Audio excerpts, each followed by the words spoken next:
Hello, everybody. This is Tony Sweet and Captain Ron for Truth Be Told. Hey, today we had a guest that we wanted to bring to you, but they and this is just my take on it. He said he didn't want to promote craziness, so he didn't want to come on the show. But if promoting craziness means bringing you the truth every week on Truth Be Told, then that's what we are. So, but anyway, today we have a great show for you. We are going to bring you an interview that actually we did, and Captain Ron especially did this last year at Contact in the Desert. You might know this amazing guest. He is he's known as the Fox Mulder, from X-Files, the real Fox Mulder, but his name is Nick Pop. He used to run the British government, the UFO project from 1991 to 1994. He was a researcher, investigative aliens and UFOs and alien abductions, crop circles, and other strange phenomenon, especially in the UK. And then he was leading, and that's why they actually called him the Fox Mulder. So, go figure.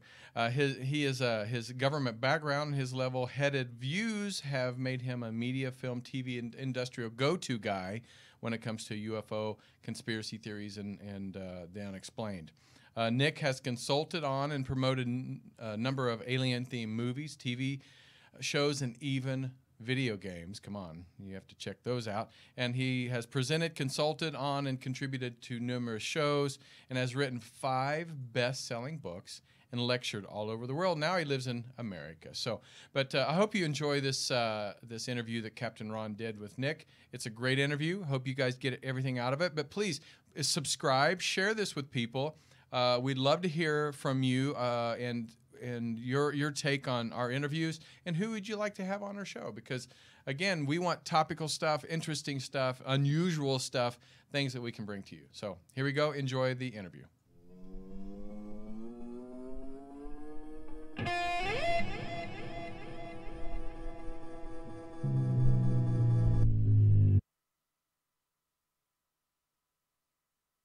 Hey, truth be told, it's Captain Ron. For Ron and Tony Sweet, we're going to have the great pleasure to talk to Nick Pop. We tried to get him last year at Contact in the Desert, but he eluded us. He slipped out the back. We tried to get him. We were chasing him with a mic, and he ran to his car. But I've tackled him this year, and he's kind enough to sit down and share a few things this year about what he's talking about at Contact. Nick, why don't you go ahead and tell our audience what you're talking about this year? Well, I am doing 2 presentations here at Contact in the Desert, and instead of doing what I normally do, which is very fact-based, document-based presentations, tracking everything back to the Ministry of Defense website or the National Archives website in the UK, this time that's all going out of the window, and I'm doing 2 much more fun and speculative presentations. My lecture on Saturday is called Alien Technology, and that's exactly what I'm talking about. It's speculating what technology visiting extraterrestrials will have, and it's split, broadly speaking, into 3 distinct categories: interstellar travel, energy harnessing, and weaponry. And obviously this is a field where you can only come at it from an anthropocentric point of view, but that's why I think, as I say, it's going to be speculative, it's going to be fun. Now, my workshop on Sunday, more speculation. This one's called Alien Religion, and I have a slide up at the beginning which says, warning, something to offend everyone. And I think whether you're a believer, an agnostic, an atheist, come along. I'm going to make it much more interactive. It's not just going to be me talking to people. I want to have a 2-way discussion, a conversation, people free to shout out and ask questions or make points or start booing, whatever they might do. And I think few topics are more explosively controversial than religion at the best of times. So throw aliens into the mix and who knows. It's really great because obviously he worked at the Ministry of Defense, and I've seen your lectures before, and you are very fact-based. He never deviates into what could be, and you'll even say, well, this is speculation. And I remember specifically how you guys in the office would have that word, those people, when you referred to possibly that. Can I pin you down to say what your personal position after years and years of being around this, what do you think? Do you think that there are aliens, and do you think that they've actually come to Earth? I am convinced that there's life elsewhere in the universe, and because, to me, the idea of there being just two civilizations in the cosmos is as staggeringly unlikely as there being just one, I suspect there's a universe full of life.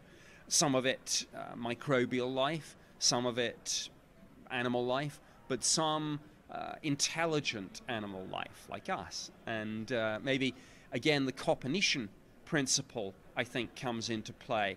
In other words, we are probably just somewhere in the middle, an unremarkable blue planet. And thus, if we are in the middle, there are going to be some civilizations out there not as advanced as us, but there are going to be a whole bunch of civilizations out there much more advanced than us. Are we being visited? On that, I'm undecided.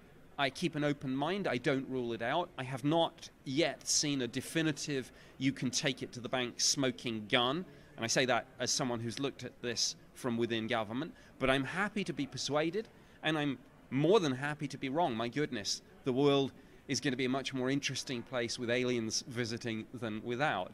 But life out there, absolutely. And I think it's only a matter of time before we find them, or they find us, who knows. Probably more through astrobiology and specifically radio astronomy than through ufology. But who cares who makes the discovery?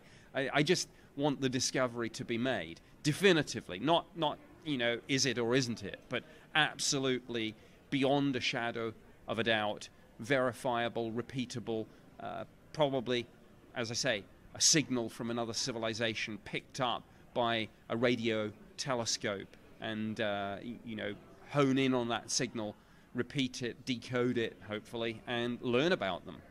If there is one other intelligent life out in the universe, didn't somebody say if there's two, there's a million? Right? We only have to know that there's one other existence that's advanced. The universe is so big, there must be a plethora of it. Now, as far as the have they come here thing, I'm with you. I'm undecided. But there is some credibility to all the abduction cases we have and all the big, strong cases we have. To me, there's a little bit of that smoke, there's fire thing, right? There's something going on around this. There's not, you know, I don't know what it is, but something's happening to these people. Well, I think you're right. There's no smoke without fire. We have an extraordinary archive of cases. A lot of them, I suppose, eyewitness testimony, but from a legal point of view, if we start disbelieving eyewitness testimony, the whole central premise of our criminal justice system falls away. So whoever said eyewitness testimony isn't important, clearly it is. It convicts people every day. So there is a lot of interesting testimony, abduction cases, close encounter cases, more conventional, slightly more distant UFO sightings, the pilot cases, the radar evidence. And I think it comes back to this. This is one of my favorite sound bites in this entire business. The skeptics have to be right every day. The believers only have to be right once. Awesome. Love that. Broken clock it works twice a day, right? Nick, is it fun for you to step out of the strict, serious things and now this time kind of speculate a little bit? Is that kind of fun for you instead of being so tied to facts? Absolutely. I think that when I give a factual presentation, as you say, I reference it meticulously. I say to people in the audience, don't take my word for it. Look up this document. And sometimes, I think, in a couple of my presentations, I've actually name-checked things, and knowing full well that people have with them smartphones and things, I've said, you know, as long as the volume's turned down, you know, go and have a look at this document. Don't take my word that it's in the archive. Here's what it's called. Here's where it is. Google it, and it will come up. So, yeah, that's my normal approach. Like any good intelligence analyst, I do, and you kindly acknowledged this earlier in one of your questions, I differentiate between what I know and what I think. And yes, this time around, with my alien technology and my alien religion presentations, yes, I am going to speculate much more, and I think it will be fun. I hope it will be fun for the audience. I think it is a little bit more fun for me. It's kind of like taking No. your jacket and tie off. It's fun. It's fun for us to see him. I saw him last year, and even though he's serious and by the book and the facts, he's so entertaining the way he talks and makes it fun. People in the audience really enjoy just the way you deliver all those things. So it's really fun for all of us. Are you having fun this year then at Contact? Absolutely. I've only really just got here. I flew in yesterday afternoon, but already I can see there's a real buzz about this. I like to say that Contact in the Desert isn't just a conference, it's a family. And it's an ever-growing family. It's a family now in its new home at the Renaissance Indian Wells. I think Joshua Tree, the retreat center, certainly had character, and I loved that place and still love it. But I know that the heat got a little too much for some people, particularly at the more elderly end of the spectrum, and it was a little bit more difficult for people with mobility issues. So, you know, good luck to them in this new home. I love it here. So I think Contact in the Desert will go from strength to strength. I agree. It's so much fun here. Like I said, walking down the hallway, and you just look to the left, look to the right. You got Jimmy Church, you got Tsoukalos over here. It's just the whole hallway experience is great. I'm going to let Nick go. He's got to go do a presentation now, but I appreciate you coming on and talking the truth be told for us. For Tony Sweet, I'm Captain Ron, and we'll see you later.